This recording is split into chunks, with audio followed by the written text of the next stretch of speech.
Daily Wire host Michael Knowles is under fire for making the following comments about transgenderism.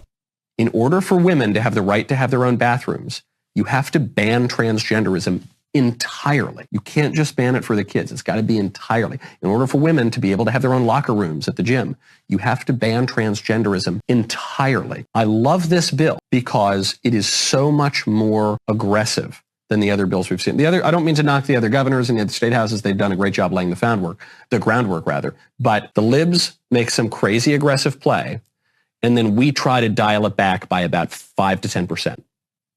Or worse, we try to slow it down by about 5 to 10%. Did he go too far, or is this exactly where we need to be as a movement? We're going to discuss it in today's video. But what's up, guys? Vince Dao here. Be sure to like and subscribe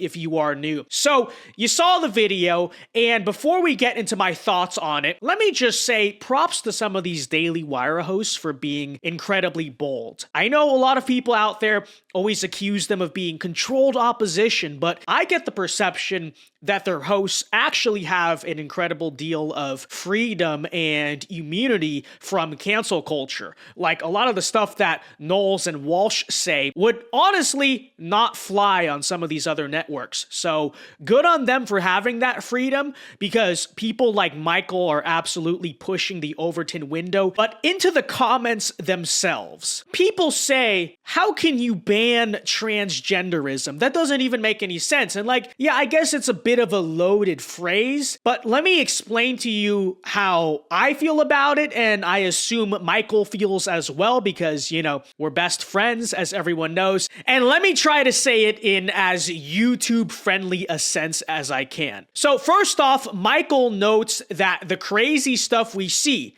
men and women's bathrooms, sports, all of that, stems from the logical conclusion of gender ideology. Once society accepts the idea that men can actually transition to become women, then there's no stopping it.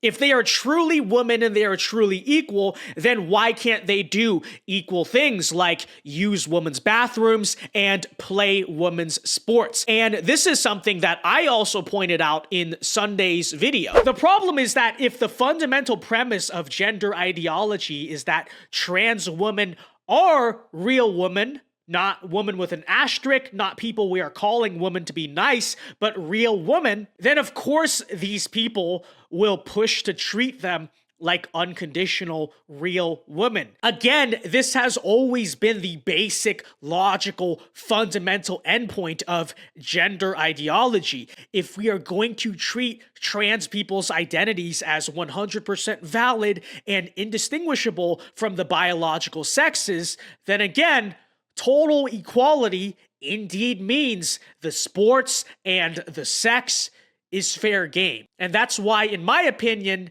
you know, maybe society should have never allowed blank in the first place. Okay, but Vince, that may all be true, that makes sense, but how do you quote-unquote ban transgenderism? What, are you just gonna throw them all in jail or something? Well, you know, I don't think that's realistic, so you don't have to worry. It's more so about whether society and its institutions should respect preferred gender over biological sex. So it comes down to things like, can you legally change your birth certificate or ID or other forms to another sex? Can you legally use women's stuff, such as bathrooms and sororities and whatever, and claim a civil rights violation if you're denied? Will society, on a cultural and legal level, accept your identity, or do what we used to do, which is classify you under the sex you were born with no matter what? That's really what it means. That's really what I think we're talking about. And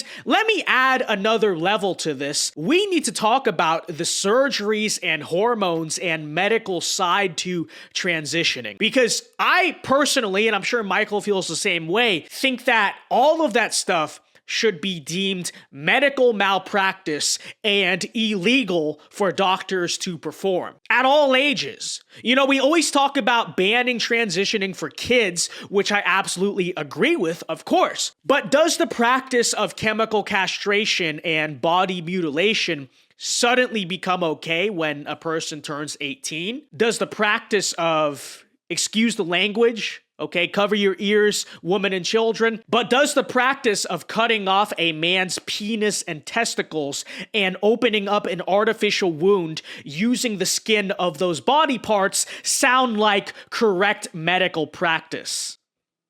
I'm going to spare you the rest of those details, but you really want to go back and forth, Google how some of these surgeries are done, read the process, and come back and tell me what you think of them. Yeah, if you're not just a little bit nauseous by the end of reading it, then we can have a talk. But folks, we have national standards on what doctors are and aren't allowed to do already. A doctor can't perform surgery without sterilizing his equipment. He can't prescribe you certain things, and these are all regulated by medical boards, FDA, the law, all of it. So don't pretend like there's no regulation on medicine already. All I'm saying is that if we are really against this stuff, why can't we label bodily mutilation as medical malpractice? I mean, think about it. If a doctor cut off your arm because you walked into the office and asked for him to cut off your arm, we'd probably arrest the doctor. But do it for someone's,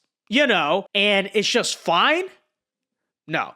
I think bodily mutilation as a medical practice should be banned. And a lot of people do think that it's a mental illness. That's like the mainstream conservative position. So I would respond to that logic. What is the treatment for mental illness? Is it trying to help them and normalize them? Or is it to mutilate their bodies while they're suffering? It really is a sick practice when you think about it, because you're taking, according to you, mentally ill people in need of help and manipulating them into permanent, irreversible bodily harm. I don't think doctors should be allowed to do that. I actually think that's very sick. I don't know about you. Of course, the place we should start is with kids. We should always protect the most innocent among us first. So I'm not trying to downplay Republican efforts to get this stuff illegal for children. But I think that Michael is right. We need to have a greater conversation about it too.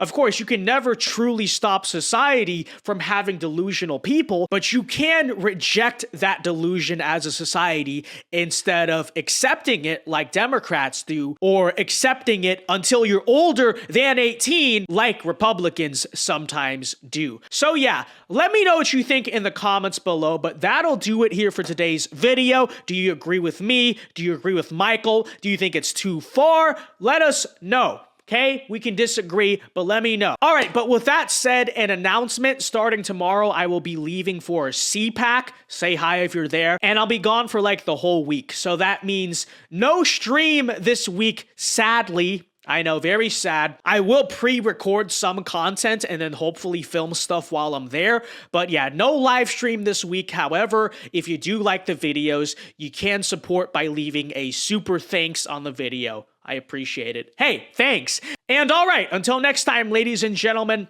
be sure to like and subscribe if you are new. Consider becoming a member for exclusive perks. And until next time, Alpha moves only. God bless and peace.